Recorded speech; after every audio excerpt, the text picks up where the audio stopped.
Hello everyone. Are you wondering who the biggest corporate givers are in the world? Perhaps you'd really like to know why these corporates give, what their priorities are, and what you need to take into account when approaching these huge corporate givers. Let's find out about corporate giving from the corporate's perspective.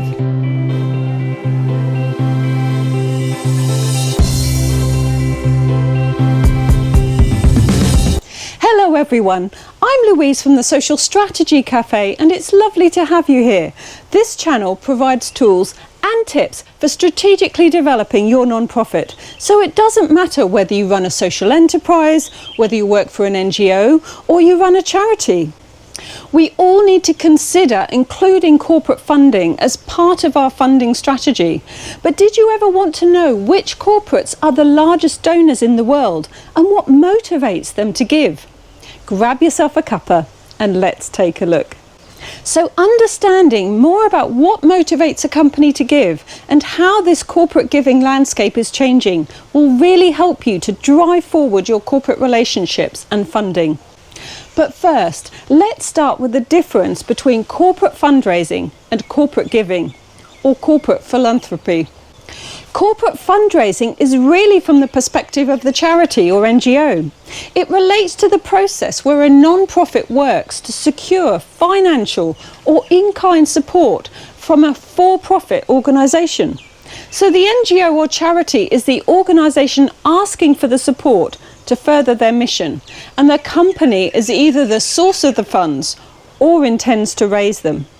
Examples of this could be being Charity of the Year or employee fundraising, when employees of the company organise events to raise funds for the charity, or even company sponsorship of an event or an asset.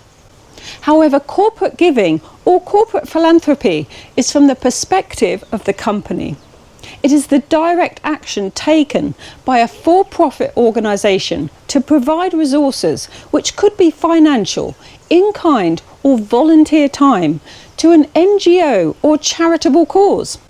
In this case, the company is the main driver of the philanthropic activity, which may be part of its corporate social responsibility or CSR strategy, or under their environmental, social and governance (ESG) umbrella. Examples of this could be grants, matching donations that others give to charities, or in-kind donations such as product licenses for software by an IT company, or legal expertise donated by a legal firm. But the landscape of corporate giving is changing from a more transactional arrangement on the sidelines to becoming more integral to a company's purpose and culture. According to Brian San, Secretary General of the Institute of Philanthropy, corporate giving is no longer peripheral. It's becoming central to how companies define successes. Corporates are feeling a stronger sense of responsibility to work towards solving some of society's issues, according to a report by the Milken Institute. And so giving is becoming an established means for a corporation to express their remit. This marks a real shift from viewing philanthropy as an add-on to becoming much more central to their overall strategy. And so, for the largest corporates, they are looking to drive forward meaningful change across a range of diverse contexts. So have you ever wondered which are the largest corporate funders in the world? Well, according to recent research by the Bridgespan Group, the top 4 global corporate givers are healthcare companies based in the United States and the United Kingdom. It's worth noting that corporates are all in different evolutionary positions in terms of corporate social responsibility, or CSR. According to the Bridgespan report, corporate giving is entirely voluntary in most countries, yet in others, CSR reporting is mandatory. For example, Axiom Partners claim that Nepal generally requires companies to give between 1% and 3% of their annual profits to CSR activities. And the Companies Act 2013 in India states that most companies have to spend at least 2% of their net profits on CSR.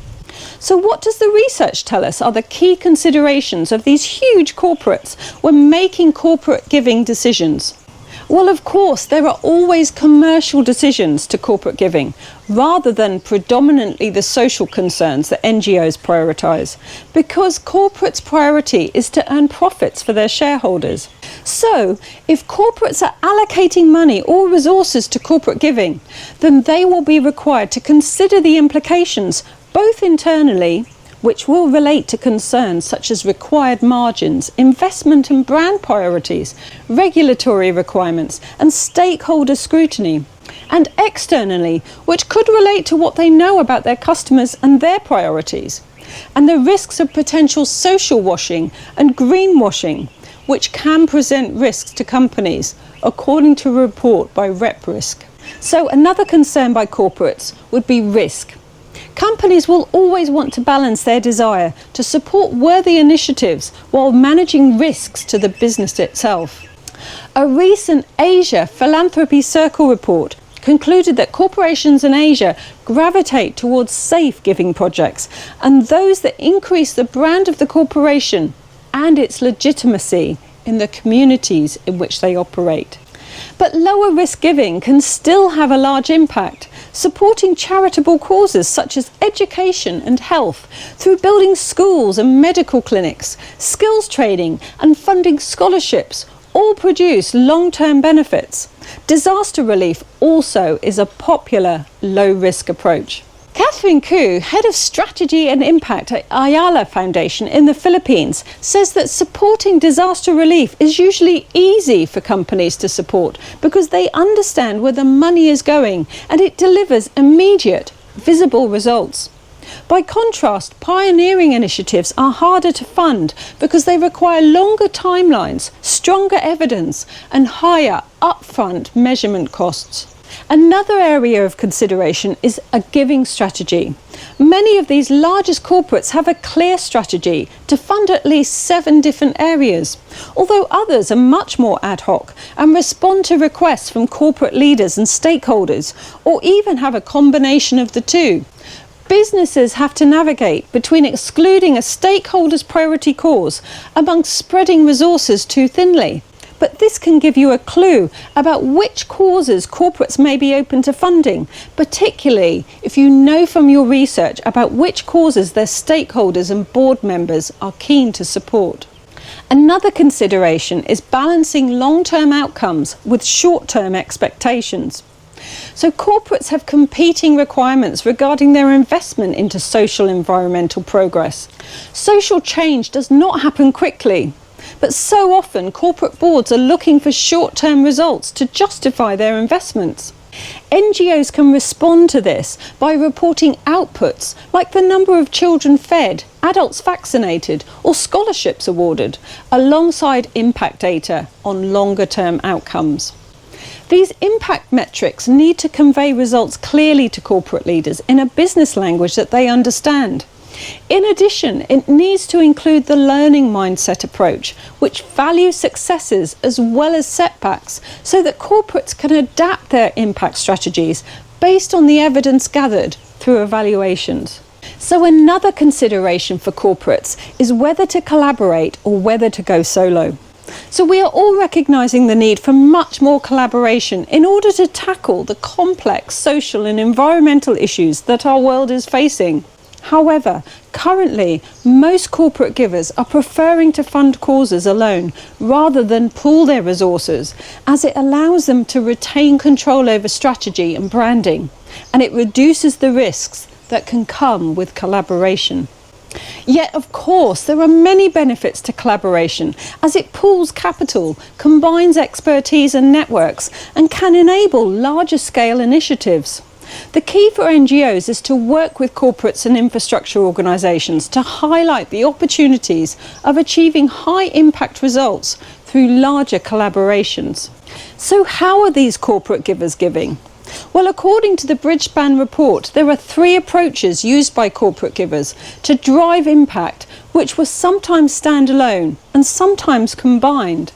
These were giving to a community or region, so it's place-based, giving that takes advantage of distinct corporate capabilities, or giving that complements the business. Corporations like the appeal of place-based giving as it can address social or environmental needs in specific geographic areas near to the company operations where staff and their families live. It can strengthen a business's standing within its community and employees and generate positive media attention.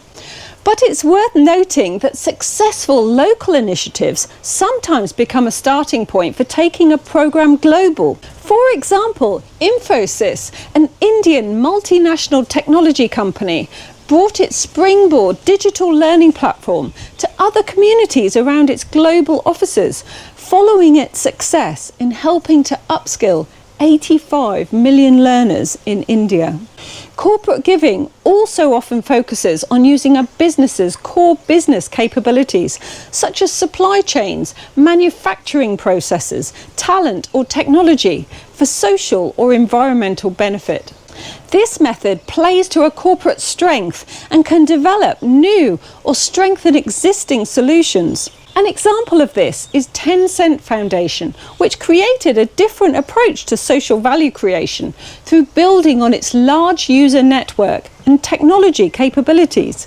Tencent launched a digital platform for compassion in 2024 to facilitate giving by individuals and others to directly aid people in need. Corporations that embrace an approach that complements their business may be able to use their own research and insights to direct their giving to a particular community group, or, as they may regard it, a target customer segment.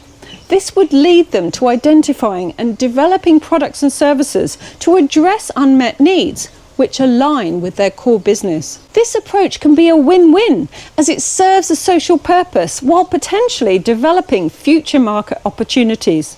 For example, the Taikang Insurance Group, one of China's largest insurance providers, offers affordable insurance for the elderly. Insights from this work identified an unmet need for housing for the elderly. This led to Taikang building and operating Taikang communities, which is low-cost housing in 36 cities for 17,000 people with an average age of 81. However, Taikang still recognised that a market-based approach did not fully address the growing elder care needs in the country. So Taikang deepened its impact through community-based programs, which have included the donation of thousands of pieces of equipment and funding training for thousands of elder care staff. So if you're looking to secure corporate partnerships or funding, then it's best to design your approach with the corporate and their business strategy in mind, to understand at a deeper level what their priorities and approach to corporate giving is, and to undertake considerable research to link your NGO to a corporate with a shared vision. Thank you to everyone for watching, and if you have an idea of a video you'd like to see, please let me know in the comments below. Have a great week, everyone.